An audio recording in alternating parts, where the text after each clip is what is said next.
সম্মানিত হাজিরিন, আমি একটু ভিন্ন প্রেক্ষাপটে আজকে আপনাদের সামনে আলোচনা করব।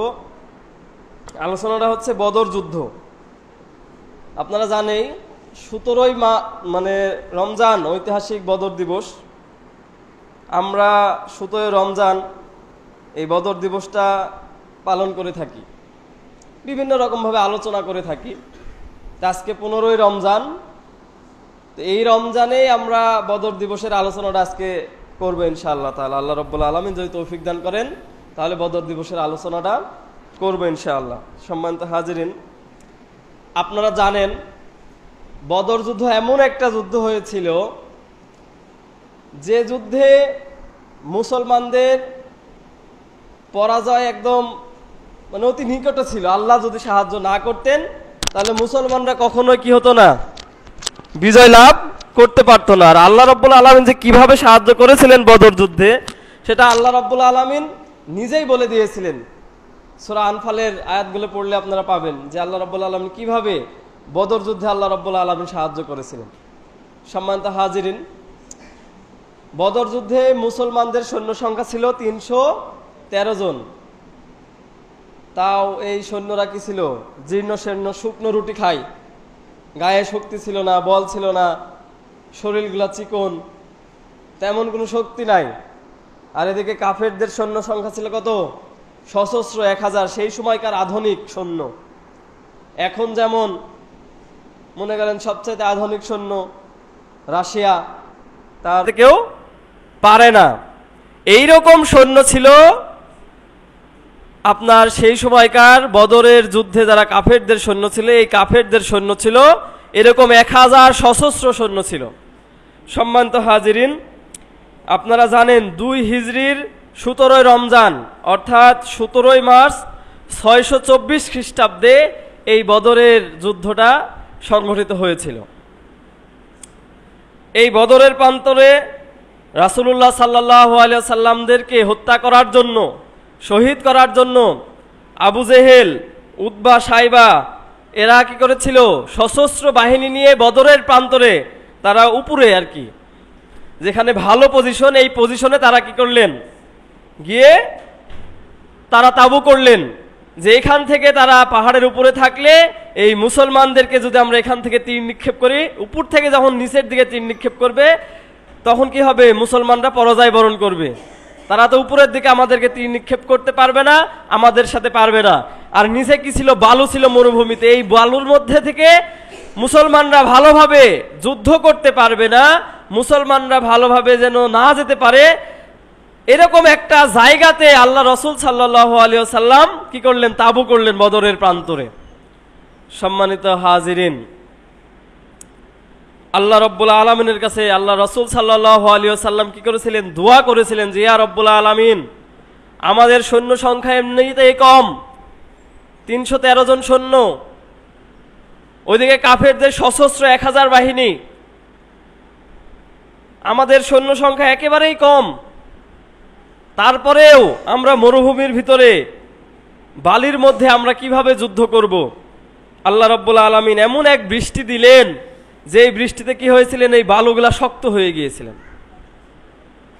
হাঁটতে আর কোনো সমস্যা ছিল না, যুদ্ধ করতে আর সমস্যা ছিল না। আর যেখানে কাফেররা ছিল ওখানে কি হয়ে গিয়েছিলেন, কাদা হয়ে গিয়েছিলেন, এবং কাফেররা কি হয়ে যাচ্ছিলেন, পিছলে পিছলে পড়ে যাচ্ছিলেন। এটা কার সাহায্য ছিল, আল্লাহ সুবহানাহু তাআলার সাহায্য ছিল। সম্মানিত হাজিরিন, এমনি ভাবে যখন বদরের প্রান্তরে আল্লাহ রাসূল সাল্লাল্লাহু আলাইহি সাল্লাম বদরের যুদ্ধের জন্য প্রথমে যখন নাম ঘোষণা করছিলেন, সাহাবীদের প্রথমে নাম ঘোষণা করছিলেন যে বদরের যুদ্ধে কে কে যাবেন, কাকে কাকে বদরের যুদ্ধে নেওয়া যায়, এরকম নাম ঘোষণা করছেন। সাহাবীরা একে একে লাইন দাঁড়িয়ে আছেন। বদরের যখন ঘোষণা হয়ে গেলেন, মসজিদে নববীর পাশে খেলার মাঠ আছে একটা, ওখানে বাচ্চারা খেলা করতেন। এমত অবস্থায় 2 জন শিশু, 2 জন যুবক খেলছিলেন, মাজ এবং মুআব্বাস রাদিয়াল্লাহু তাআলা আনহু। সম্মানিত হাজিরিন, মাজ এবং মুআব্বাস রাদিয়াল্লাহু তাআলা আনহু এমনি ভাবে যখন মাঠে খেলতেছিলেন, আল্লাহর রাসূল সাল্লাল্লাহু আলাইহি ওয়াসাল্লাম যখন বদরের যুদ্ধের ঘোষণা করে দিলেন, মাজ এবং মুআব্বাস রাদিয়াল্লাহু তাআলা আনহু আর খেলার মাঠে থাকতে পারলেন না, খেলাটাকে বাদ দিয়ে দিলেন। বললেন যে আল্লাহর রাসূল সাল্লাল্লাহু আলাইহি ওয়াসাল্লাম তো যুদ্ধের জন্য ঘোষণা করে দিয়েছেন, আমাদের আর খেলার কোনো প্রয়োজন নাই, আমরা আর খেলতে পারবো না। আল্লাহর রাসূল সাল্লাল্লাহু আলাইহি ওয়াসাল্লামের সাথে যুদ্ধে যাওয়ার জন্য প্রস্তুতি গ্রহণ করতে হবে। মাজ এবং মুআব্বাস রাদিয়াল্লাহু তাআলা আনহু দুইজন শিশু ছেলে, দুই ভাই, আপন দুই ভাই, তারা দৌড়াতে দৌড়াতে মায়ের কাছে চলে গেলেন। মায়ের কাছে যাওয়ার পরে বলছেন যে মা, আমরা তো খেলা করছিলাম, এমত অবস্থায় আল্লাহর রাসূল সাল্লাল্লাহু আলাইহি ওয়াসাল্লাম যুদ্ধের জন্য নাম ঘোষণা করে দিয়েছেন, যুদ্ধ ঘোষণা করে দিয়েছেন, কাফেরদের সাথে যুদ্ধ করতে হবে। আল্লাহর রাসূল সাল্লাল্লাহু আলাইহি ওয়াসাল্লাম যুদ্ধের জন্য ডাক দিয়েছেন, আমরা তো আর খেলার মাঠে থাকতে পারি নাই, আমরা তো খেলার মাঠ থেকে তোমার কাছে ছুটে চলে এসেছি। মাও ওখানে বসে বসে কাঁদছেন, বাড়ির মধ্যে বসে থেকে মা কান্নাকাটি করছেন আর বলছেন যে বাবা রে, তোর যদি আজকে বাবা বেঁচে থাকতো, আল্লাহর রাসূল সাল্লাল্লাহু আলাইহি ওয়াসাল্লাম যুদ্ধের জন্য ঘোষণা করে দিয়েছেন, যুদ্ধের ডাক দিয়েছেন, তোর যদি আজকে বাবা বেঁচে থাকতো, তোদের যদি আজকে বাবা বেঁচে থাকতো, তাহলে তোদের বাবা আজকে রাসূলুল্লাহ সাল্লাল্লাহু আলাইহি ওয়াসাল্লামের সাথে যুদ্ধে চলে যেত। কিন্তু তোর তো কোনো বড় ভাই নাই, তোর তো কোনো বাবা নাই, তোর বাবা তো চলে গিয়েছেন দুনিয়া থেকে, এর জন্য কে যুদ্ধের জন্য যাবে? আমার তো দু চোখের পানি বেয়ে বেয়ে পড়ে যাচ্ছে, আমি তো আর কান্না থামাতে পারছি না। আল্লাহর রাসূল সাল্লাল্লাহু আলাইহি ওয়াসাল্লামকে কাফেররা আঘাত করবে, এটা আমি সহ্য করতে পারবো না। তখন ওই ছোট্ট শিশু দুইটা বলছেন যে হে মা, তুমি আমাদেরকে দোয়া করে দাও, আমরা তো সেই খেলার মাঠ থেকে চলে এসেছি, আমরা আর খেলার মাঠে ফিরে যেতে চাই না, তুমি আমাদেরকে দোয়া করে দাও, আমরা দুই ভাই যেন বদরের যুদ্ধে চলে যেতে পারি। আল্লাহর রাসূল সাল্লাল্লাহু আলাইহি ওয়াসাল্লাম যে যুদ্ধের জন্য ডাক দিয়েছেন, এই যুদ্ধে যেন আমরা দুই ভাই চলে যেতে পারি, সেই দোয়া তুমি আমাদেরকে করে দাও। আল্লাহর রাসূল সাল্লাল্লাহু আলাইহি ওয়াসাল্লাম যে যুদ্ধে ডাক দিয়েছেন, সেই যুদ্ধে গিয়ে যেন আমরা শহীদ হতে পারি, তুমি আমাদেরকে দোয়া করে দাও, দোয়া করে দাও। কেমন মা ছিল দেখেন, মাজ এবং মুআব্বাস রাদিয়াল্লাহু তাআলা আনহুর মা এমন মা ছিলেন, তার বাচ্চাদেরকে দোয়া করে দিচ্ছেন আর বলছেন যে ইয়া রব্বুল আলামিন, আমি তো তোমার কাল কিয়ামতের মাঠে হয়তো বা কিছু নিয়ে যেতে পারবো না, কিন্তু তুমি আমার এই দুইটা শিশুকে যুদ্ধের জন্য কবুল করে নাও, আমি আমার এই দুইটা শিশুকে যুদ্ধের জন্য ঘোষণা করে দিচ্ছি, আর কাল কিয়ামতের মাঠে যেন আমি দুই শহীদের মা হিসেবে কাল কিয়ামতের মাঠে জান্নাতে যেতে পারি, সেই তৌফিকটা আমাকে দিয়ে দাও। আল্লাহর কাছে দোয়া করছেন মাজ এবং মুআব্বাসের মা যে আল্লাহ রাব্বুল আলামিন, আমি যেন দুই শহীদের মা হিসেবে কাল কিয়ামতের মাঠে উঠতে পারি, সেই তৌফিকটা তুমি দিয়ে দিও। কেমন মা ছিলেন দেখেন। আজকে তো আমরা পিতামাতারা সন্তানদেরকে একটু যদি প্রোগ্রামে বসতে বলি, তাও প্রোগ্রামে আসতে দেন না, যদি বলা হয় যে মাদ্রাসায় পড়ান, তাও মাদ্রাসায় পড়াতে দিতে চান না। সম্মানিত হাজিরিন, সেই দিন মাজ এবং মুআব্বাসের মা কেমন মা ছিলেন দেখেন, তার দুইটা ছোট্ট শিশুকে যুদ্ধের জন্য নাম ঘোষণা করে দিচ্ছেন। মাজ এবং মুআব্বাস তখন মায়ের কাছ থেকে বিদায় নিয়ে দৌড়াতে দৌড়াতে আল্লাহ রাসূল সাল্লাল্লাহু আলাইহি ওয়াসাল্লামের কাছে চলে গেলেন। আর গিয়ে যখন সাহাবীরা লাইন ধরে আছেন, যুদ্ধের জন্য নাম ঘোষণা করছেন, পরীক্ষা নিরীক্ষা করে যুদ্ধের জন্য নাম ঘোষণা করছেন যে কাকে কাকে যুদ্ধে নিয়ে যায়, এমতো অবস্থায় মাজ এবং মুআব্বাস এরকম পিছনের সারিতে দুইজন দাঁড়িয়ে আছেন, দুইজন শিশু। তারা তো ছোট শিশু, এর জন্য তারা পায়ের উপরে ভর দিয়ে যেন একটু লম্বা হয়, এর জন্য লম্বা হওয়ার জন্য তারা পায়ের উপরে ভর দিয়ে দাঁড়িয়ে আছেন। আর আল্লাহ রাসূল সাল্লাল্লাহু আলাইহি সাল্লামের কাছে এগিয়ে যাচ্ছেন। লাইনে যখন এগিয়ে যাচ্ছেন, তখন তাদের দুই ভাই যখন একসাথে লাইনে চলে এসেছেন, আল্লাহ রাসূল সাল্লাল্লাহু আলাইহি সাল্লাম বলছেন, আমরা তো যুদ্ধের জন্য নাম ঘোষণা করছি, তোমরা কি জন্য এসেছো? তোমাদের খেলার জন্য তো আমরা ঘোষণা করছি না, তোমরা দুই ভাই বাড়িতে ফিরে চলে যাও, ফিরে চলে যাও। বলছেন যে ইয়া রাসূলুল্লাহ সাল্লাল্লাহু আলাইহি ওয়াসাল্লাম, আমরা তো বাড়িতে ফিরে যাওয়ার জন্য আসি নাই, আমরা তো যুদ্ধের জন্য এসেছি। আল্লাহ রাসূল সাল্লাল্লাহু আলাইহি ওয়াসাল্লাম ওই দুইটা শিশুকে ডেকে ডেকে বলছেন, তোমাদের বাড়িতে আর কে কে আছে বলো? বলছে যে আমাদের মা ছাড়া আর বাড়িতে কেউ নাই। বলছেন যে তোমাদের বাবা? বলছে আমাদের বাবা অনেক আগেই মারা গিয়েছে, আমরা এতিম। তোমাদের বড় ভাই? বলছে যে আমাদের কোনো বড় ভাই নাই, আমাদের শুধু বাড়িতে একজন মা আছে, মা ছাড়া আর বাড়িতে কেউ নাই। তখন আল্লাহ রাসূল সাল্লাল্লাহু আলাইহি ওয়াসাল্লাম দুই ভাইকে ডেকে ডেকে বলছেন, হে মাজ এবং মুআব্বাস, তোমরা বাসায় গিয়ে মায়ের খেদমত করো, যুদ্ধে যাওয়া লাগবে না। সামনে যখন যুদ্ধ হবে, তোমরা যখন বড় হয়ে যাবে, তখন তোমাদেরকে যুদ্ধের জন্য নিয়ে যাব, তোমাদেরকে তখন যুদ্ধের জন্য নাম ঘোষণা করে দিব, আমি নিজেই তোমাদের যুদ্ধে ডেকে ডেকে নিয়ে যাব। তোমরা এখন বাসায় গিয়ে মায়ের খেদমত করে যাও, খেদমত করে যাও। মাজ এবং মুআব্বাস কেমন ছিল দেখেন।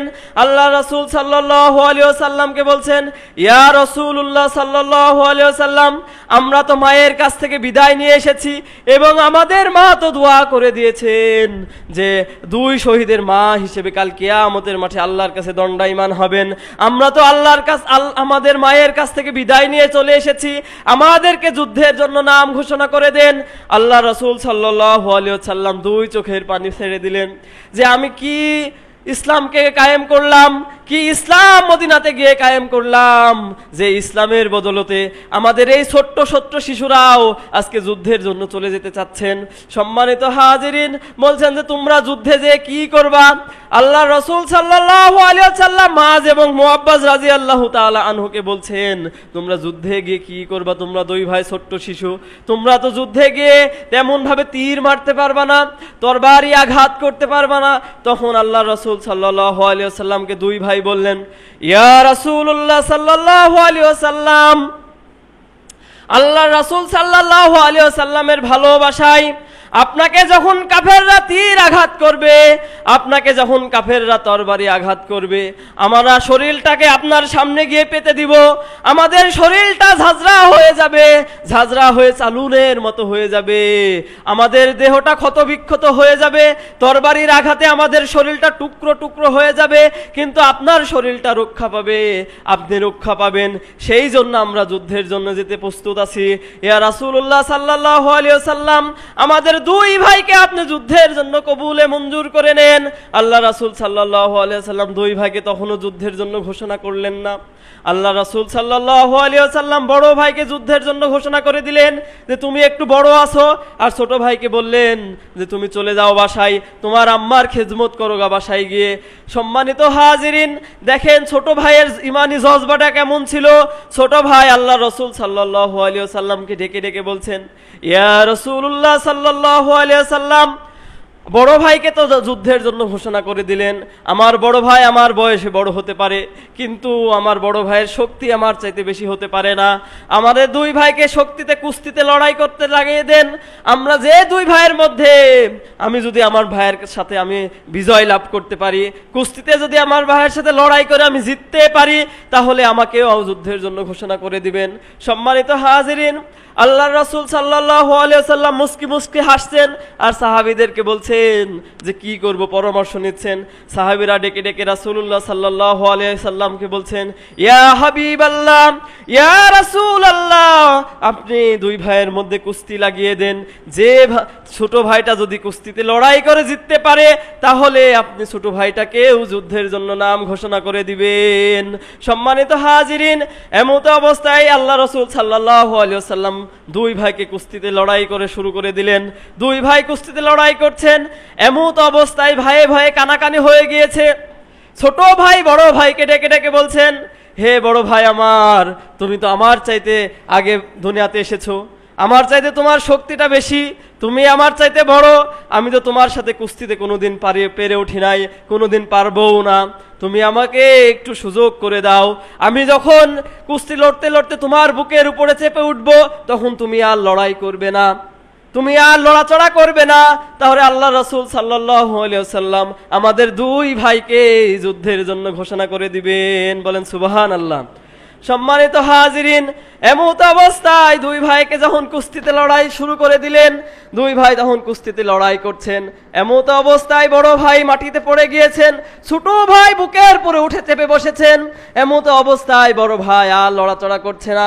আল্লাহ রাসূল সাল্লাল্লাহু আলাইহি ওয়াসাল্লামকে ডেকে ডেকে বলছেন ছোট ভাই যে, ইয়া রাসূলুল্লাহ সাল্লাল্লাহু আলাইহি ওয়াসাল্লাম, দেখেন দেখেন, আমার বড় ভাইয়ের চাইতে আমার শক্তিটা অনেক বেশি। আমার বড় ভাই আমার বড় হতে পারে, কিন্তু বড় ভাইয়ের চাইতে শক্তিটা আমার বেশি আছে। আমি বড় ভাইয়ের সাথে কুস্তিতে লড়াই করে জিতে গিয়েছি, আমাকেও যুদ্ধের জন্য নাম ঘোষণা করে দেন। আল্লাহ রাসূল সাল্লাল্লাহু আলাইহি ওয়াসাল্লাম দুই ভাইকে যুদ্ধের জন্য নাম ঘোষণা করে দিলেন। এমত অবস্থায় যখন যুদ্ধের জন্য নাম ঘোষণা হয়ে গেছে দুই ভাইয়ের, তখন দৌড়াতে দৌড়াতে আবার দুই ভাই মায়ের কাছে চলে গিয়েছেন।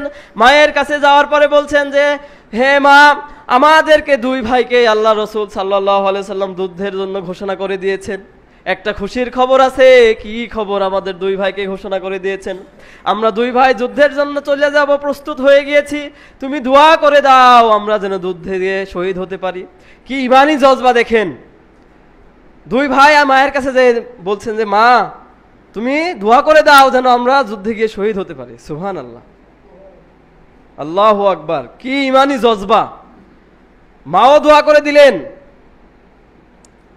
যে, যাও তোমরা দুই শহীদ হয়ে যাও, আমি দুই শহীদের মা হিসেবে কাল কিয়ামতের মাঠে আল্লাহর কাছে দণ্ডায়মান হব। সম্মানিত হাজিরিন, যুদ্ধে তখন তলোয়ার ছিল না, গরিব মানুষ কোথায় পাবে টাকা?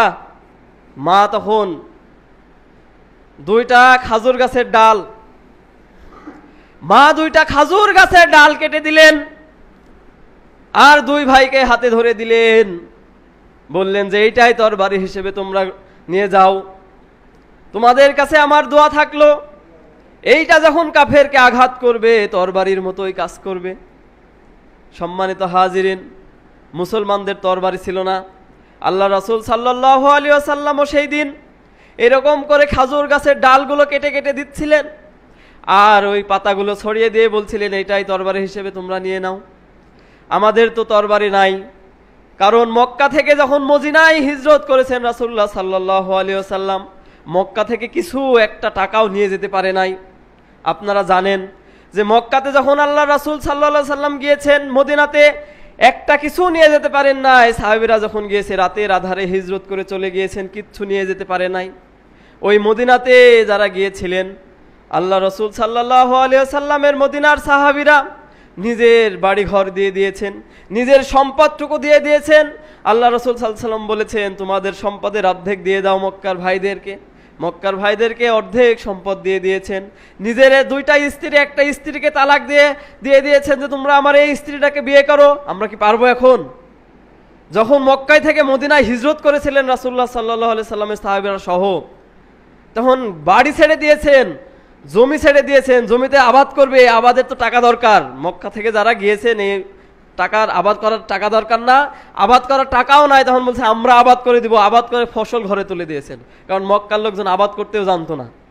মক্কার লোকজন খালি ব্যবসা করত, আবাদ করতেও জানতো না। এমত অবস্থায় ওখানে যখন গিয়েছিলেন, তখন রাসূলুল্লাহ সাল্লাল্লাহু আলাইহি ওয়াসাল্লামের সাহাবীদের কাছে কিছু তরবারিও ছিল না, টাকা পয়সাও ছিল না যে তরবারি কিনবে। খাজুর গাছের ডাল, এই ডাল নিয়ে তো যুদ্ধের ময়দানে গিয়েছিলেন। আল্লাহ রাসূল সাল্লাল্লাহু আলাইহি ওয়াসাল্লাম আল্লাহ রাব্বুল আলামিনের কাছে দোয়া করছেন, তখনও যুদ্ধের জন্য নাম ঘোষণা করে নাই। আল্লাহ রাসূল সাল্লাল্লাহু আলাইহি ওয়াসাল্লাম বসে আছেন, সাহাবীদেরকে সামনে নিয়ে বসে আছেন। আল্লাহ রাসূল তো চিন্তিত হয়ে গেলেন যে কিভাবে যুদ্ধ করব। এটা তো একটা ঈমানি পরীক্ষা। পিতার সাথে সন্তানের যুদ্ধ, সন্তানের সাথে পিতার যুদ্ধ কিভাবে আমরা করব? যদি আমার সাহাবী এমনি কম ৩১৩ জন, ওদিকে ১০০০ সশস্ত্র, এমনি আমার কম। যদি যুদ্ধের ময়দানে গিয়ে দেখে যে নিজের আত্মীয় স্বজনের সাথে যুদ্ধ হচ্ছে, নিজের চাচার সাথে ভাতিজার যুদ্ধ, নিজের বাবার সাথে সন্তানের যুদ্ধ, সন্তানের সাথে পিতার যুদ্ধ, কিভাবে আমার সাহাবেরা যুদ্ধ করবে? যদি মনোবল ভেঙে পড়ে, তাদের আত্মীয় স্বজনকে দেখে যদি মনোবল ভেঙে পড়ে, যুদ্ধ আর না করে, এমত অবস্থায় আল্লাহ রাসূল চিন্তিত হয়ে গেলেন। এমত অবস্থায় আনসার সাহাবীদের মধ্যে থেকে একজন উঠে গিয়ে দাঁড়ালেন আর বললেন, ইয়া রাসূলুল্লাহ সাল্লাল্লাহু আলাইহি ওয়াসাল্লাম, আমরা তো মুসার কওমের মতো বলবো না, বনি ইসরাইলের মতো বলবো না যে তুমি তোমার আল্লাহর সাথে তুমি আল্লাহকে সাথে করে নিয়ে যুদ্ধ করো, আমরা আপনার সাথে আছি। কাফেররা যখন আপনাকে সামনে থেকে, ডানে থেকে, পিছন থেকে, বামে থেকে, ডানে থেকে যখন আঘাত করবে, আমরা আপনাকে ছেড়ে কখনোই চলে যাব না। এই কথা যখন আনসার সাহাবীদের থেকে একজন বললেন, মিকদাদ রাদিয়াল্লাহু তাআলা আনহু, তখন আল্লাহ রাসূল সাল্লাল্লাহু আলাইহি সাল্লামের মনে একটু শান্তি আসলো। তখন আল্লাহ রাসূল সাল্লাল্লাহু আলাইহি সাল্লাম যুদ্ধের জন্য নাম ঘোষণা করলেন না।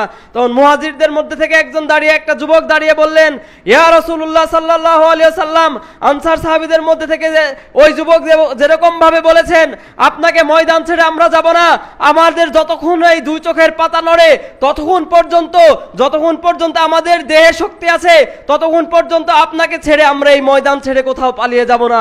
আপনি আমাদের উপরে ভরসা রাখতে পারেন, এবং যুদ্ধের জন্য ঘোষণা করে দিতে পারেন। আল্লাহ রাসূল সাল্লাল্লাহু আলাইহি সাল্লাম তারপরে মনের মধ্যে একটা প্রশান্তি চলে আসলেন, আর আল্লাহ রাসূল সাল্লাল্লাহু আলাইহি ওয়াসাল্লাম তখন যুদ্ধের জন্য ঘোষণা করে দিলেন যে এখন আমরা যুদ্ধে গিয়ে কি করতে পারবো? জয় লাভ করতে পারবো। সম্মানিত হাজিরিন, আল্লাহ রাসূল সাল্লাল্লাহু আলাইহি সাল্লাম বদর প্রান্তরে চলে গেলেন। যাওয়ার পরে রাত্রিবেলায় আল্লাহ রাসূল সাল্লাল্লাহু আলাইহি সাল্লাম আল্লাহর কাছে দোয়া করছেন, জিয়া রব্বুল আলামিন, ওইদিকে কাফের 1000 সশস্ত্র বাহিনী, আমাদের 313 জন, তাও জীর্ণ শীর্ণ মানুষ, আমাদের কাছে অস্ত্র নাই, তলোয়ার নাই, আমাদের কাছে কিচ্ছু নাই, আমরা কিভাবে যুদ্ধ করব? তুমি কি করো, আমাদেরকে সাহায্য করো। আবু বকর রাদিয়াল্লাহু তাআলা আনহু বলছেন যে আল্লাহ রাসূল সাল্লাল্লাহু আলাইহি সাল্লামকে আমি রাত 2টার সময় দেখছি যে আল্লাহ রাসূল সাল্লাল্লাহু আলাইহি সাল্লাম আল্লাহর কাছে হাত তুলে দোয়া করছেন। রাত 3টার সময় গিয়েও দেখছি যে আল্লাহ রাসূল সাল্লাল্লাহু আলাইহি সাল্লাম আল্লাহর কাছে হাত তুলে দোয়া করছেন, আর দুই চোখের পানি জমিনের মধ্যে টপ টপ করে পড়ছেন। এমত অবস্থায় জিব্রাইল আমিন আল্লাহ রাসূল সাল্লাল্লাহু আলাইহি সাল্লামের কাছে চলে এসেছেন, এসে বলছেন যে ইয়া রাসূলুল্লাহ সাল্লাল্লাহু আলাইহি সাল্লাম, ইয়া হাবিবাল্লাহ, আসমানের ফেরেশতারা আপনার দুই চোখের পানি সহ্য করতে পারে না, আমিও আপনার দুই চোখের পানি সহ্য করতে পারি না, এমন কি আল্লাহ রাব্বুল আলামিন, এই দুনিয়ার প্রতিপালক, আপনার আমার মালিক আল্লাহ সুবহানাহু ওয়া তাআলাও আপনার দুই চোখের পানি সহ্য করতে পারে না, আপনি হাত নামান, কান্না থামান।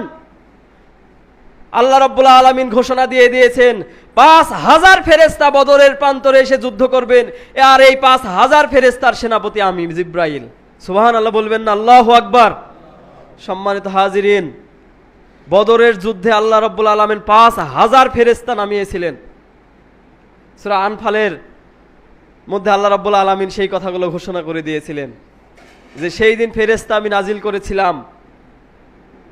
সম্মানিত হাজিরিন, বদরের প্রান্তরে যখন যুদ্ধ শুরু হয়ে গেল, আল্লাহ রাসূল সাল্লাল্লাহু আলাইহি সাল্লাম এক মুঠ বালু নিয়ে ছুঁড়ে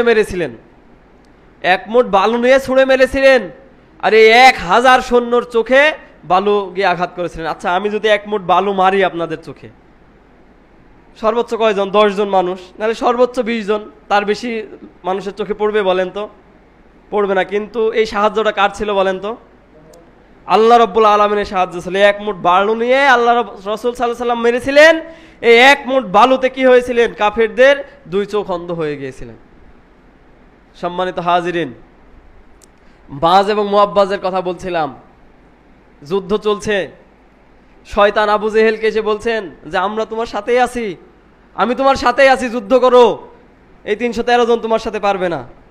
আচ্ছা, শয়তানের চক্রান্ত সাথে আল্লাহ চক্রান্ত মনে হয় মানে সহজ নাকি?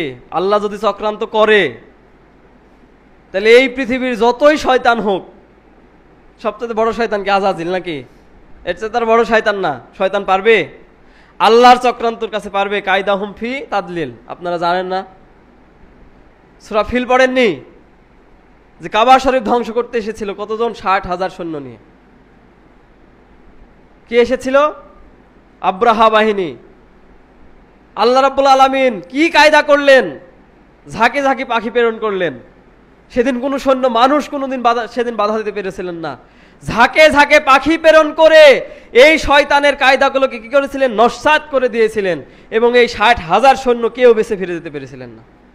এই একটা করে পোড়ার মাটির কঙ্কর, এই মটর দানার মতো এই কঙ্কর নিক্ষেপ করেছিলেন।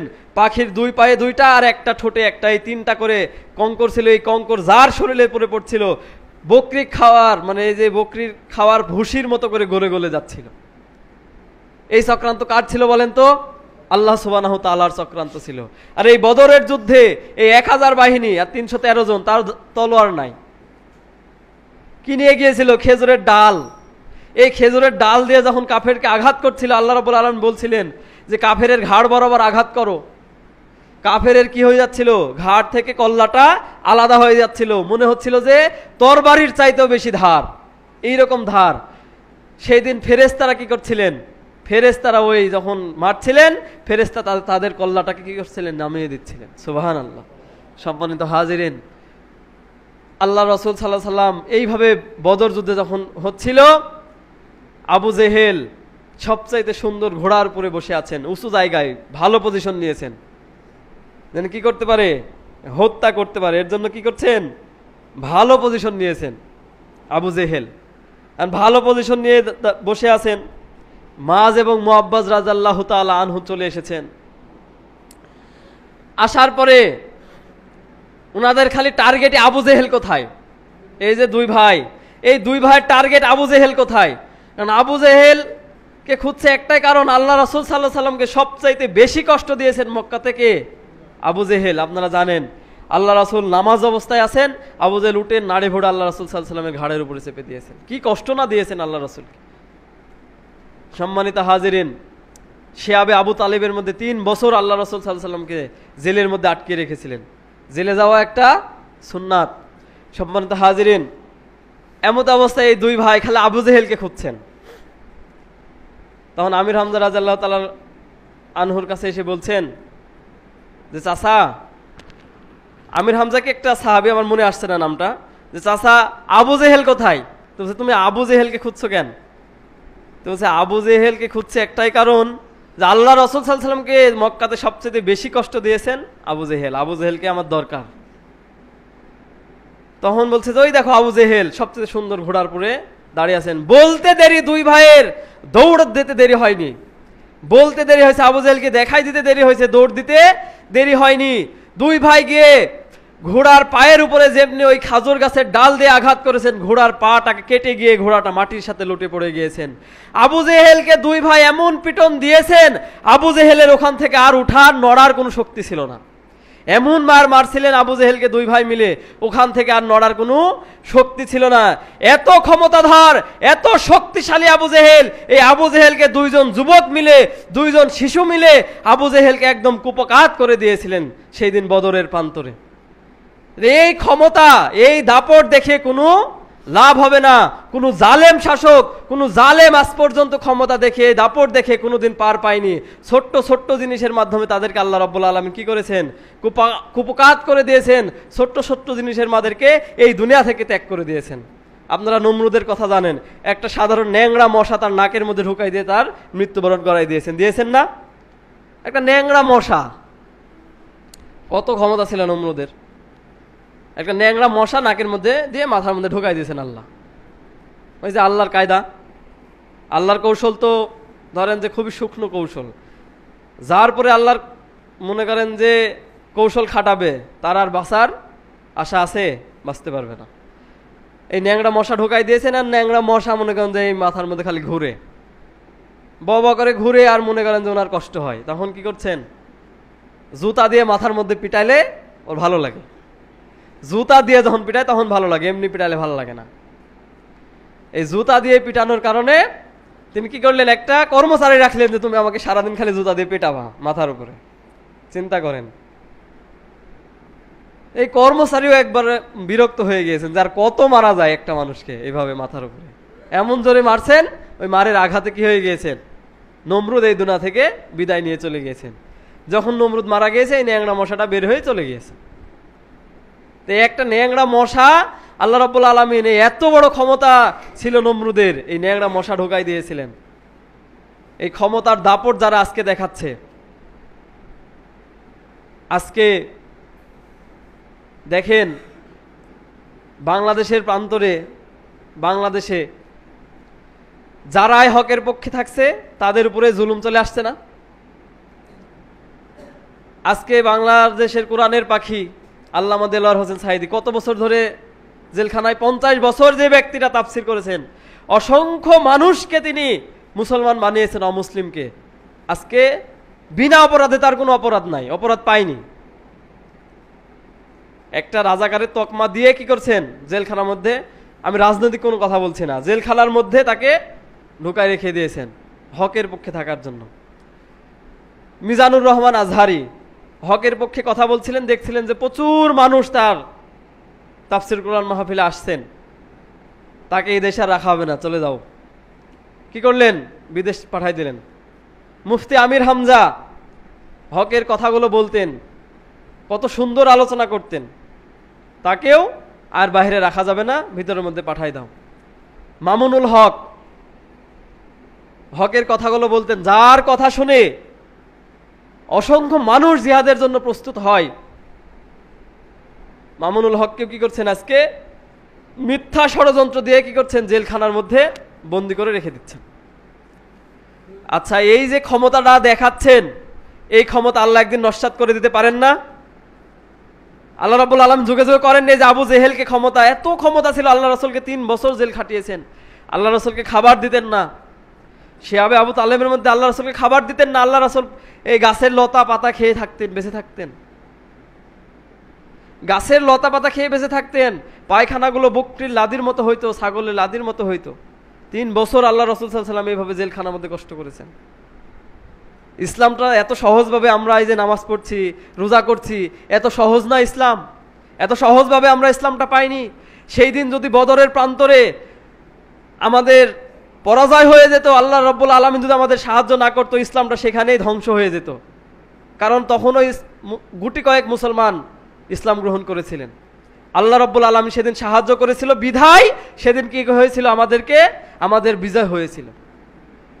সম্মানিত হাজিরিন, ক্ষমতার দাপট যুগে যুগে যারাই দেখিয়েছেন, আল্লাহ রাব্বুল আলামিনের নাফরমানি যারা করেছেন, আল্লাহ রাব্বুল আলামিন তাদেরকেই যুগে যুগে কি করেছেন? এই ছোট ছোট কিছুর মাধ্যমে তাদেরকে ধ্বংস করে দিয়েছেন। এখনো যারা ক্ষমতার দাপট দেখাচ্ছে, যারা ক্ষমতার দাম্ভিকতায় মনে করেন যে কি রাস্তা দিয়ে হাঁটে না, বিমান আকাশ দিয়ে হাঁটে, এরকম হয় না, আকাশ দিয়ে হাঁটছে, তাদেরকেও আল্লাহ এরকম ছোট ছোট কিছু দিয়েই ধ্বংস করে দেবেন ইনশাআল্লাহ তাআলা। সম্মানিত হাজিরিন, বদরের শিক্ষা, সেই দিন আল্লাহ রাসূল সাল্লাল্লাহু আলাইহি সাল্লাম আল্লাহর কাছে দোয়া করেছিলেন, আল্লাহ রাব্বুল আলামিন কি করেছিলেন? আল্লাহ রাব্বুল আলামিন আল্লাহ রাসূলের দোয়ার বরকতে কি করেছিলেন? বদরের যুদ্ধে মুসলমানদেরকে একটা জয় দিয়েছিলেন। একদম অল্প সংখ্যক মানুষের, মনে করেন যে 313 জন সাহাবী আর 1000 সশস্ত্র বাহিনীর কাছে আল্লাহ রাব্বুল আলামিন বিজয় দান করে দিলেন। এই বিজয়ে মুসলমানদের নিহত হয়েছিলেন, শহীদ হয়েছিলেন 14 জন, আর কাফেরদের নিহত হয়েছিল 70 জন, আর বন্দী হয়েছিল 70 জন। এই কাফেরদের নিহতদের মধ্যে আবু জেহেলও একজন ছিল। এরকম 6 জন তখনকার ক্ষমতাধর ব্যক্তি ছিল সেই 70 জনের মধ্যে। আল্লাহ রাসূল সাল্লাল্লাহু আলাইহি সাল্লাম এই 6 জনকে বলছিলেন, এদেরকে পা ধরে ধরে একটা সুন্দর করে গর্ত করে, গর্তের মধ্যে কি দুর্গন্ধ পচা দেহটাকে কি করেছিলেন? ফেলে দিয়েছিলেন। আবু জেহেলের যেখানে বাড়ি, এই বাড়িতে এখন হাজিরা গিয়ে টয়লেট করে। আবু জেহেলের যে বাড়ি, এই বাড়িতে সকল হাজিরা গিয়ে টয়লেট করে, ওখানে ওটা এখন টয়লেট। এত নিকৃষ্ট একজন মানুষ, তার বাড়িটা কি করে দিয়েছেন? আল্লাহ রব্বুল আলামিনের কি কায়দা দেখেন, এত দাম্ভিকতা দেখাইছেন, এই দাম্ভিকতার ফলে তার বাড়িটাকে টয়লেট পরিণত করে দিয়েছেন, যে পৃথিবী যতদিন বাঁচবে ততদিন ওটা টয়লেট, হাজিরা হজ করতে যাবে আর ওখানে গিয়ে টয়লেট করে বাসায় আসবে। সম্মানিত হাজরিন, সেজন্য আমাদের বদর থেকে আমাদের যে শিক্ষাটা নিতে হবে, সেই শিক্ষাটা হচ্ছে, বদরে আল্লাহ রাব্বুল আলামিন আমাদেরকে সাহায্য করেছিলেন যেমনিভাবে, এমনিভাবে আমাদেরকে এখনো আল্লাহ রাব্বুল আলামিন সাহায্য করবেন কি করবেন না? অবশ্যই করবেন। আল্লাহ রাব্বুল আলামিনের উপরে আমাদেরকে ধৈর্য ধারণ করতে হবে। আমাদের একটাই কাজ, আমাদেরকে ধৈর্য ধারণ করতে হবে। আল্লাহ রাসূল সাল্লাল্লাহু আলাইহি সাল্লামের দেখানো পথ, এই দেখানো পথে আমাদেরকে চলতে হবে, এবং আল্লাহ রাব্বুল আলামিনের যে দেখানো পথ, এই দেখানো পথে ইস্তেকামত থাকতে হবে। ধৈর্য হারা হলে চলবে না। আমাদের উপরে অসংখ্য জুলুম আসতে পারে, অসংখ্য নির্যাতন আসতে পারে না? সম্মানিত হাজির, আমরা তো সুখে থাকি। কাশ্মীরে দেখেন এই যে মসজিদুল আকসাতে আবার হামলা হয়েছে। রমজান মাসে নামাজ পড়তে দেয় না। আমাদের প্রথম কিবলা মসজিদুল আকসা, আপনারা জানেন, প্যালেস্টাইনে। এই প্যালেস্টাইনে মসজিদুল আকসাতে প্রতিনিয়ত কি হচ্ছে? হামলা হচ্ছে। আমাদের মুসলমানদেরকে নামাজ পড়তে দেওয়া হয় না। আর আমি তো বলি, প্যালেস্টাইনের একটা শিশু জন্ম নেয় কলিজা নিয়ে, তাদের পুরো শরীরটাই কলিজা। আমরা তো এই যে পড়াশোনা করি, আর ওনারা যুদ্ধের জন্য সবসময় প্রস্তুত থাকে। একটা ছোট শিশু কি করে? ওই পুলিশকে যেয়ে একটা হলেও ঢিল মারে। আপনারা পারবেন না। তাদের একটা কলিজা। আমাদের এরকম তৈরি হইতে হবে।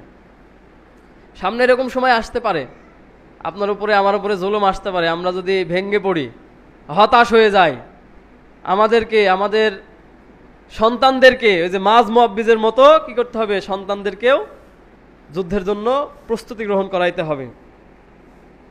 আমাদের নিজেদেরকেও প্রস্তুতি গ্রহণ করতে হবে। তাহলে আল্লাহর সাহায্য আসবে। আল্লাহর সাহায্য কি এমনি আসে বলেন? সাহাবীরা সেদিন একটা কারণে আল্লাহ রাব্বুল আলামিন সাহায্য করেছিলেন, যে সাহাবীরা আল্লাহর প্রতি ইস্তেকামাত ছিলেন, এবং সবার ভিতরে একটাই টেন্ডেন্সি ছিল যে আমরা যুদ্ধে গিয়ে শহীদ হব। এই টেন্ডেন্সিটা সবার মাথার মধ্যে ছিল যে আমরা সবাই যুদ্ধে যাব, যুদ্ধে গিয়ে শহীদ হব। এই শহীদ হওয়ার এই বাসনাটা মনের মধ্যে আসার কারণে আল্লাহ রাব্বুল আলামিন সেদিন তাদেরকে সাহায্য করেছিলেন এবং বিজয় দান করেছিলেন।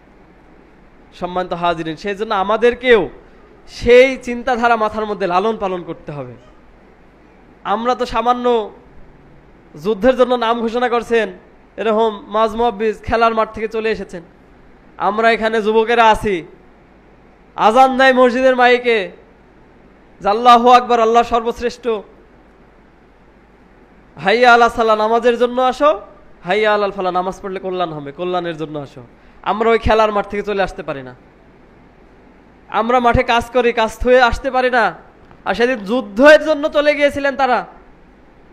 শুধু আল্লাহ রাসূল সাল্লাল্লাহু আলাইহি ওয়াসাল্লাম যুদ্ধের জন্য ঘোষণা দিয়েছিলেন, হাইয়া আলাল সালাত, হাইয়া আলাল জিহাদ। এই জিহাদের ঘোষণা দিয়েছিলেন বিধায় আল্লাহ রাসূল সাল্লাল্লাহু আলাইহি ওয়াসাল্লামের সাহাবীরা যুদ্ধের জন্য তৈরি হয়ে গেছিলেন। আমরা তো বসে থাকি, দোকানে বসে থাকি, আমরা মাঠে থাকি, হাইয়া আলাস সালাহ প্রতিদিন মুয়াজ্জিন ডাকে, আমরা মসজিদ আসতে পারি না।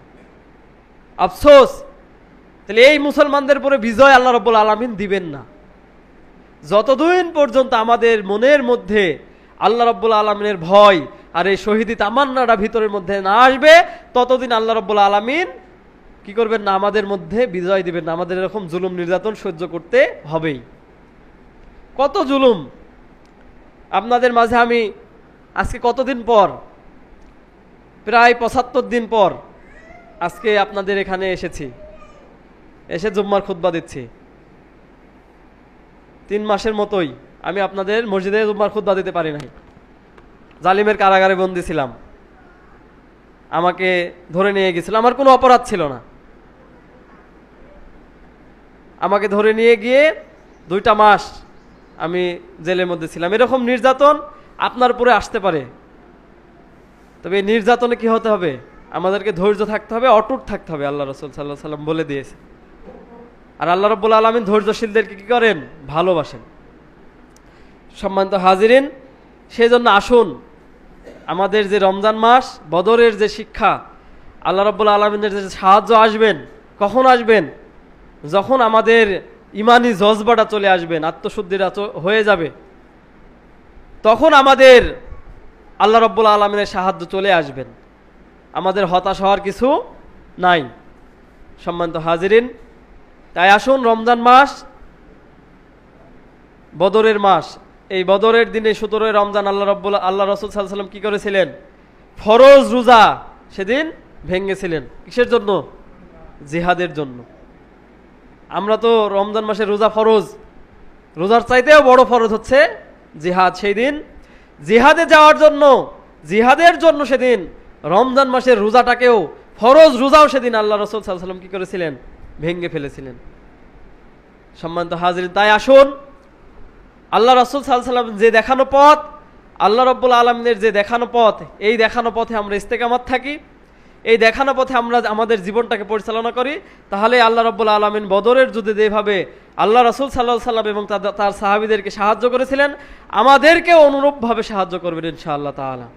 সম্মানিত হাজিরিন, রমজান মাস আমাদের মাস থেকে অতিবাহিত হয়ে যাচ্ছে। 15টা রমজান চলে গেল আজকে, আর মাত্র এখন খালি কমতে থাকবে। একদিন খালি মনে হতো যে কবে পার হবে, আর এখন খালি কমে যাবে, তাই না? এখন খালি গুনবেন 14, 13, 11, 12 এরকম খালি গুনবেন না, এখন খালি গুনতে থাকবেন যে কবে ঈদ আসবে, এরকম মনের মধ্যে আসবে।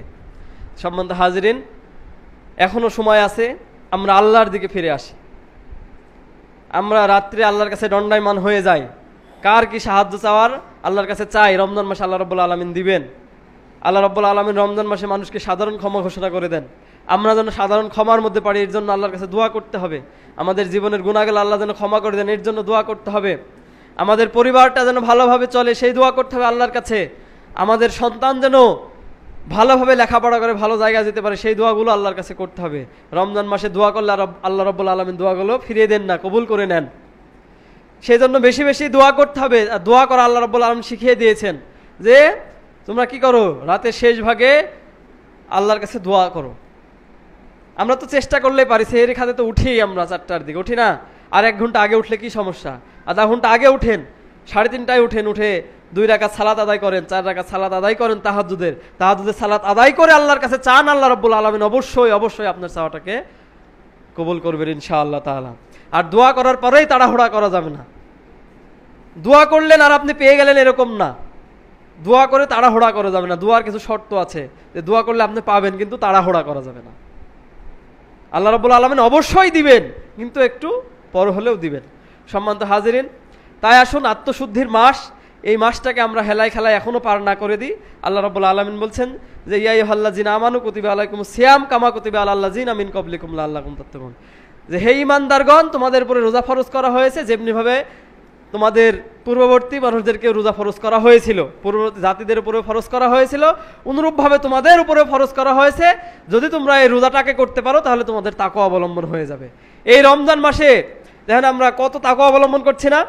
সময় শেষ করে দেব।